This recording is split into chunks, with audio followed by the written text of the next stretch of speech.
Halo, selamat datang teman-teman semua di channel Test and Talk.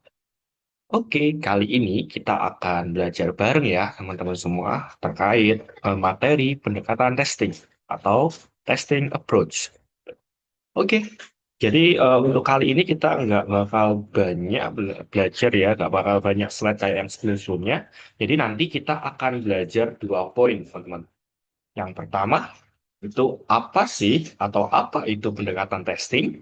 Lalu yang kedua, apa saja macam-macam pendekatan testing kayak gitu. Jadi singkat aja ya teman-teman semua. Oke, kita lanjut untuk testing approach atau pendekatan testing. Itu adalah strategi umum atau metode utama yang digunakan dalam proses pengujian suatu aplikasi atau software. Jadi di sini kalau kita breakdown ya teman-teman, itu ada 2 macam nih testing approach. Yang pertama itu proactive testing dan yang kedua reactive testing kayak gitu. Terus apa sih pengertian atau mungkin perbedaan proaktif sama reaktif kayak gitu? Oke, untuk proaktif testing sendiri yaitu pengujian yang direncanakan dan disiapkan sebelum pengembangan aplikasi itu dimulai. Nah, jadi ciri-cirinya biasanya kita bakal fokus ke perencanaan awal atau planning kita sebagai QA itu seperti apa. Terus kita sebagai QA akan terlibat sejak fase requirement-nya kayak gitu. Jadi kita bakal ditanyain kira-kira ada pertimbangan khusus nggak terkait requirement tersebut kayak gitu. Terus kita nanti bakal membuat test plan, skenario, test case sebelum coding atau pengembangan itu dimulai kayak gitu. Terus untuk selain itu, kita juga bakal membantu menemukan bug lebih awal karena kita bakal tahu nih celah-celahnya apa saja yang kiranya bakal terjadi saat proses pengembangan suatu aplikasi ya gitu. Jadi ya itu tadi ya, contohnya kita sebagai QA bakal membaca dokumentasi requirement yang udah dibuat oleh BA atau mungkin PM ya. Lalu kita bakal membuat test case-nya untuk login, untuk validasi, dan lain sebagainya. Sebelum developer atau programmer itu memulai suatu codingnya. Lalu kita nanti bakal membuat checklist untuk validasi fitur-fitur sejak awal sprint kayak gitu. Yang ini udah kayak gitu. Itu yang dinamakan proactive testing. Sedangkan untuk reactive testing yaitu pengujian yang dilakukan setelah software selesai atau ketika masalah itu muncul kayak gitu. Nah, ciri-cirinya dia tidak ada planning dari awal. Kita fokus untuk menanggapi bugnya atau kondisi yang muncul di project atau produk ya. Biasanya dilakukan dalam proyek cepat gitu ya, yang minim dokumentasi kayak gitu. Dan banyak dilakukan kayak semacam eksplorasi testing kayak gitu. Jadi contohnya aplikasinya udah selesai nih. Jadi QA langsung eksplorasi untuk cari bug tanpa test case. Jadi kita bakal random testing, teman-teman. Gitu. Setelah user komplain bug, nanti QA baru membuat skenario untuk menguji di area tersebut. Kayak gitu. Nah, itu untuk testing approach. Kita lanjut ya untuk macam-macam pendekatan testing. Nah, kalau kita lihat sebenarnya itu ada 3 macam pendekatan testing. Yang pertama black box testing, yaitu fokus pada apa yang dilakukan oleh sistem, terus fungsional yang sesuai dengan requirement yang telah ditentukan sebelumnya. Jadi black box testing ya kalau kita ibaratkan ini kita nggak tahu apa-apa ya sebelumnya ya terkait logiknya kayak gimana. Kita hanya tahu requirement yang udah disampaikan atau dijelaskan oleh BA kayak gitu. Jadi kita nanti bakal tidak melihat atau memahami kode dari program tersebut. Nanti bakal memahami berdasarkan requirement atau user story-nya. Dan biasanya di black box testing ini digunakan untuk functional testing. Nah, functional testing itu apa? Nanti bakal kita bahas bareng-bareng ya di next session kayak gitu atau sesi selanjutnya. Bisa UAT juga atau integration testing dan lain sebagainya kayak gitu. Jadi katanya kan kita bakal tahu nih kira-kira requirement-nya kayak gimana. Jadi kita nanti fokusnya ke output-nya kayak gimana. Output-nya udah sesuai dengan requirement atau belum kayak gitu.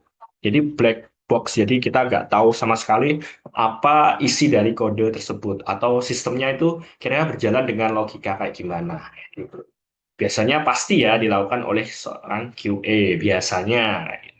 Terus untuk yang kedua, yaitu white box testing, teman-teman. Yaitu fokus pada bagaimana sistem bekerja secara internal. masuk struktur kode, alur logika, dan lain sebagainya. Jadi untuk white box testing ini kita kalau sebagai tester ya mungkin kita bakal harus punya pengetahuan tentang struktur codingnya kayak gimana. Terus sebenarnya ya biasanya dilakukan oleh developer kayak gitu teman-teman. Yaitu kita nanti si developernya bakal menguji jalur-jalur yang ada di situ, terus logiknya gimana, terus if else-nya gimana, dan function-function internalnya kira-kira gimana. Oke, jadi white box ini ya kayak gitu ya teman-teman. Terus ada gray box testing. Nah, ini gray box kan abu-abu ya, gabungan antara black box dan white box kayak gitu. Jadi tester nanti tahu sebagian struktur dari sistem, tapi pengujiannya biasanya tetap dilakukan seperti end user kayak gitu. Jadi ada fungsionalnya kayak gitu teman-teman. Biasanya ciri-cirinya diperlukan sedikit pengetahuan khusus, yaitu seputar teknis ya teman-teman, kayak mungkin struktur database atau arsitekturnya dari aplikasi tersebut dan lain sebagainya. Biasanya cocok untuk integration testing teman-teman dan security testing biasanya. Dan biasanya juga dilakukan oleh seorang QA gitu.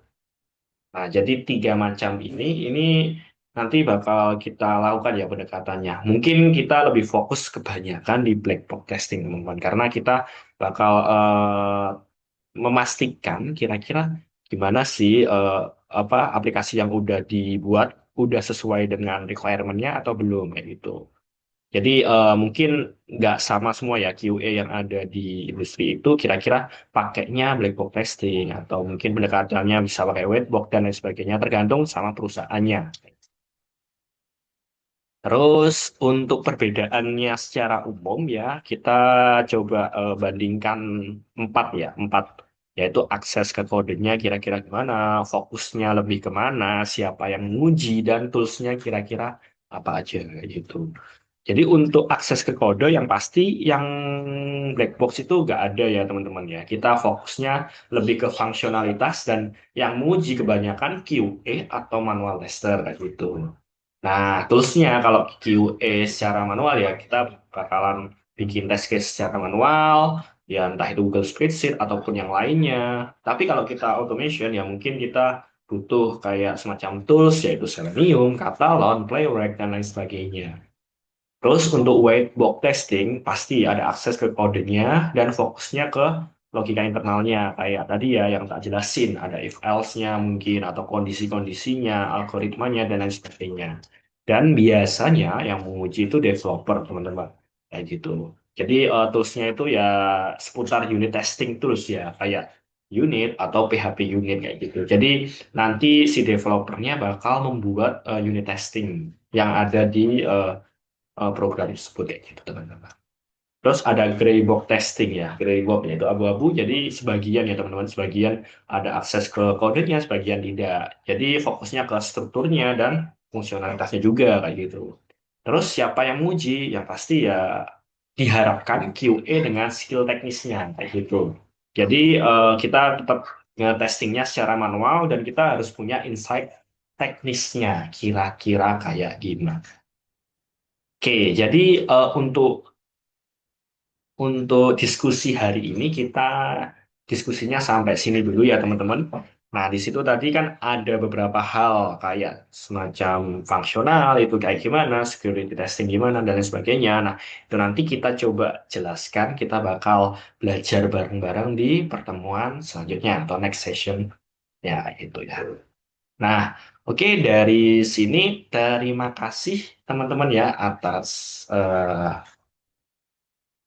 perhatiannya juga ya dan terima kasih juga sudah mampir ke channel Test and Talk dan teman-teman kalau ada beberapa pertanyaan bisa drop di kolom komentar jadi nanti bisa saja kita bakal diskusi terkait apa yang ditanyakan oleh teman-teman dari aku cukup sekian dan terima kasih bye bye teman-teman Test and Talk.